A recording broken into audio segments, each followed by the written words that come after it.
Welcome to our channel, ladies and gentlemen. I want to thank you for your continued support to our channel. I don't take it for granted, ladies and gentlemen. Have you realized, ladies and gentlemen, that every sector in this government has collapsed? Have you realized that whether it is the economy, nothing is working out? The other day, for those who have been watching my channel, I reported to you how the government still wants to hire some experts to help realize the bottom-up dream. Yet when William Ruto was campaigning, he told us that he had a plan. We have a council of economic advisors headed by David D, and they are taking a lot of money. Our health sector is in shambles. I think the Kikuyus call it madogodonio. Nothing is working out. William Ruto continues to defend it. There is a transition from NHIF. Then the security. I don't know, because we also have someone advising Ruto on matters security, Monica Juma. You know our security system. We have people are being robbed in broad daylight, kidnappings. Everything is collapsing. Education. People are saying, where is the late Magoha? Where is Matiang'i? Do we have experts in these dockets, or we have people who have been placed there like puppets? Do we have people who know what they are doing? Is William Ruto really serious? That is the question that many people are asking.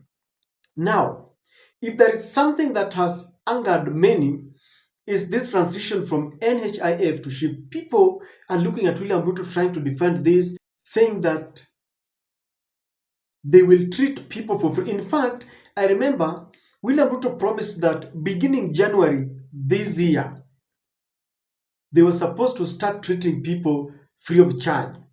Yet nothing is happening. Now, there is this report that has been given by NTV that I want us to look at, that 9 out of 10 patients still pay medical bills out of their pocket, despite the fact that they have registered into the new medical cover, the SHIF, yet they are still paying from their pockets. In fact, I was reading some of the comments. Some are asking, who is the 10th person? If you say 9 out of 10, and there's others are saying maybe the 10th one is a Ruto blogger, the 10th one is Ruto himself, the 10th one is Shalin Ruto, the 10th one is Raila. They are saying a lot of things. So the 10th one is Ambunge.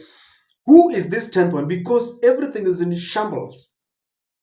I understand that patients are really finding it very difficult. Those who are undergoing some checkup, the dialysis, all those kind of things.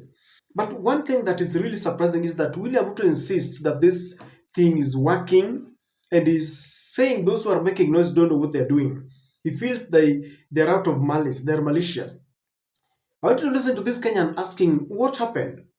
He's saying, I thought after kicking out Rigathi Gachagua, things would work automatically. Rigathi Gachagua was the problem. Once you removed him from your government, everything was going to work. Problem was his deputy. And actually I believe so, because saisi gasi imeshashuka iko 300. Ile bundles muliambua airtime sasa si kila mtu ako nayo. Now that Rigiji is gone, SHIF has started working. If you have not tried, go and try. Now that Rigiji is gone, all headmasters are happy. I hear funding has gone. Capitation is in school. Capitation is in schools. Now that Rigiji is gone, I hear even Adani will be sent away. Now that Rigiji is gone, I hear they will not even consider the considerations of the finance bill. Rigiji was the problem, and we are stupid to believe that. So I will tell you, nothing will change. In fact, things will get worse. Now, in the midst of all this, when everything is disorganized, there is error and confusion. People are asking, who will bring sanity? Who will bring sanity in this government? Now, many people have come up, including the church, non-governmental organizations, human rights groups, the media, and they are leading protest and telling William Ruto, we are not going to keep quiet when things are not happening the right way. Now, one such media station is Spice FM.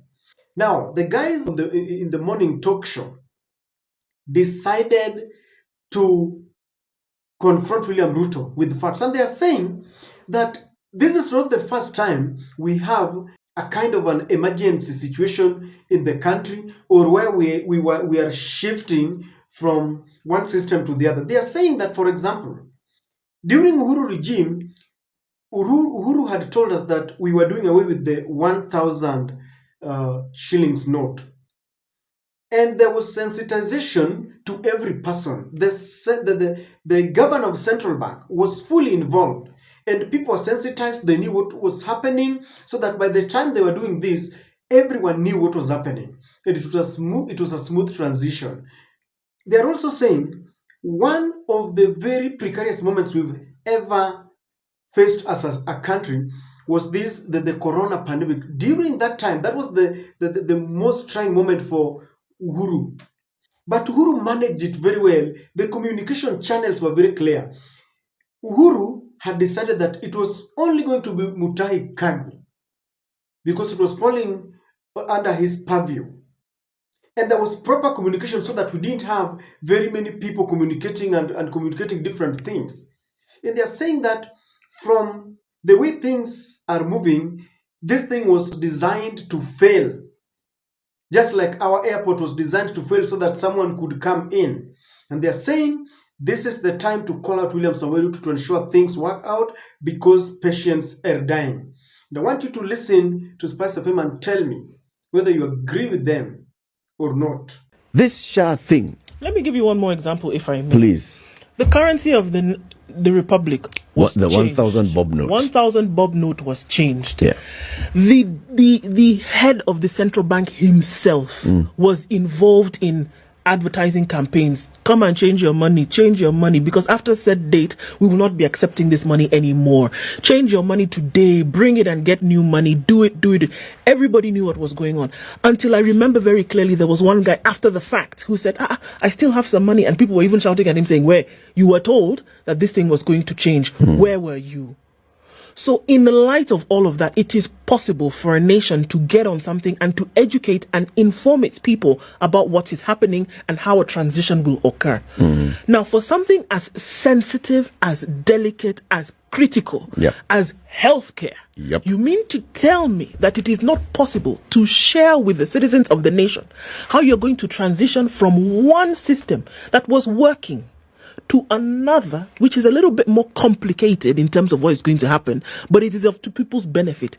You cannot communicate how it's going to be done. You cannot fix the nuts and bolts. Bungled it properly. Then they're telling us it's teething problems. Come on, the baby has not even been born. The baby is stuck in the birth canal. There's not teething problems. This thing was bungled deliberately. Come on. Because if we look at the history of our country, every time there's a heist, you will find all manner of confusion. I mean, things that defy very basic logic. And you're asking, but this thing isn't that complicated. Come on. Why is it appearing to be complicated? Well, because it is being made to be complicated. Just like this thing. We've had NHIF for decades. We know how this thing works. People who understand these things, it's not just NHIF. Believe me, there are people in this country who understand this, and it's not one or two people, many. For this amount of muddying to be the subject of our conversation day in, day out, it was planned to be this way. It was planned, it was deliberate for this mess to happen. I think there may be some quarters that planned. I think one of the big problems that this thing has had is there are too many leaders, too many cooks in the kitchen around it. So there are cooks who are working off State House. There are cooks who are working from NHIF offices. There are cooks who are working from the Ministry of Health, Afia House. There are cooks who are working elsewhere from the entrepreneurship offices in various offices in the country, right? All those cooks, each of them is cooking this thing. You cannot have very many centers of power operating on such a thing and expect it to work. No. Look at COVID. President Uhuru, with all his failings, got one thing right with COVID. He said, let's establish one central command, the National Emergency Response Committee. It shall be headed by one person, the Minister in charge of Health. Any communication on COVID shall come from here. And when it doesn't come from here, he escalates it to my office. It is either Mutahi Kagwe or Uhuru Kenyatta who was communicating on COVID. When there is interior matters to be done, it is Mutahi Kagwe who says, now I am asking the interior minister to give us an update of what's happening. When it is education, Mutahi Kagwe says it is Mutahi Kagwe's press conference that was being attended by the Minister for Education, the Minister for Interior, all the others, but it was Mutahi Kagwe's ship. When matters were beyond Mutahi Kagwe, he said, this one is a president. And the president would come and say, all right, I have been told that this and this and the other. I am deferring this to science experts. And they're here. And a committee was formed. And if these experts tell me that we are good to open the country, then we will reopen the country. Until then, hold on. So it was very clear. Now here we have Minister Nahumicha. We have chairman of what? We had chairman of NHIF talking. We had chairman of the new SHA talking. We have people coming from State House, advisors talking. With so many people talking. Then we still have the ministry talking. Yeah, Nahumicha was talking. Yeah. And now we have Baraza talking. Baraza talking, PS talking, I don't know who talking. Too many people talking. Everybody's doing, and nothing is happening. And everybody's doing their own thing. Actually, they're not happening. No, in terms of what should be happening with this process, for people to go and get the healthcare that they need by virtue of the fact that they have paid, it is not happening. People are not getting chemotherapy. People are not getting dialysis. People are not even being registered on the damn thing in the first place. I think my point exactly. What makes you think that this thing was intended to actually let people or allow people to actually access health services? I mean, seriously think about it. What is so complicated? As a layman, this is a copy and paste, cut, paste. Surely. We've seen how NHIF works. We know how it works. And it worked. With all its issues, it worked. So now moving to a more advanced system, how can that be so complicated? For goodness sake. And then you're going to spend $1 billion plus shillings on some equipment that's supposed to make this thing work. And it's still not working. How? This is the same country whereby 1 million students, as we speak, are sitting an exam. And there are exams that have been sent to every single part of the country. Everybody is doing the exams. Without any kind of disruption, nothing. Such processes can work. Then you want to tell me that you can't lift one system to another. Stop it, boy. So I actually agree with you. It's possible that this thing is deliberate because you can't convince me that people don't know what they're doing. All these cooks that Eric mentioned, every cook has an interest, every cook has an agenda. And when all these diverse agendas congregate on SHA, this is what we have here. Yeah, because half the time, someone tells you, oh, by the way, I registered with this thing, it's working. That's one person. But the cries of it not working are very many. Yeah.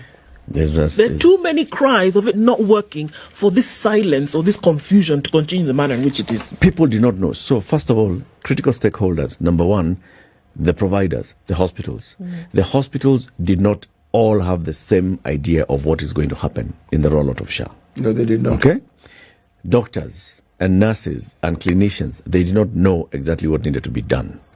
Right? Counties. The county CCMs did not know what needed to be done. All right? Now the patients, they did not know. I need to register. I've never had a register for what? So someone else, you then receive a message from NHIF telling you now you've been moved to, and I've been moved. So now what happens? What does that mean? Where do I go? What do I do? What does that mean? What do I do? Just proper. The president should just crack the whip on this one. They bungled it, and they just say, and here we messed up. Fix it now. Yeah. He needs to. Ladies and gentlemen, many a times when we criticize William Ruto, some people think that we have a personal vendetta. Well, this is not true. When this nation succeeds, everyone succeeds. When William Ruto succeeds, we all succeed. And people are praying for William Ruto to do the right thing, to get the best experts, to listen to them so that every sector works. It can work. It has worked before. Kibaki came to power and he decided to assign his ministers and PSS duties, and he was a hands-off man. He told them, do the right thing. Someone commented on my channel and he was telling me that I'm an aged man who worked under Mwai Kibaki. Mwai gave you the tools of trade. And then you sign that contract and he lets you make policies, make changes where necessary, as long as things work. If they don't work, then he will call you and ask you what is happening. But that is not William Samoei Ruto. William Ruto wants to speak on every matter. There's a lot of confusion. Let us have seriousness. Let me tell you, if William Ruto decides that things must work, leave alone talking, he decides, he calls his people away from the media and tells them, we want things to work out. Let me tell you, people know when the top is not serious, they will never be serious. When they realize that William Ruto is a joker, just making comments, politicking, just lying to people, making promises, that will trickle down. That is why people like the former agriculture minister, Mithika Linturi, used to tell people there is no fake fertilizer, these are Azimio propaganda. But if they know that the president is serious, he decides to declare a zero tolerance to corruption, you will never see anyone, I can assure you. If William Ruto decides that there is no abduction, if I hear any policeman trying to abduct any person, they will be responsible. Let me tell you, you will never hear of any abductions. And I believe things can work out. William Ruto does not want things to work out. William Ruto has learned from the former president, the late Moi. He learned from the late Kibaki. He learned from Uhuru Kenyatta. Now he's at the helm. And I'm wondering, he's performing like he's the worst. I still insist that if William Ruto wanted things to work out, they would work out.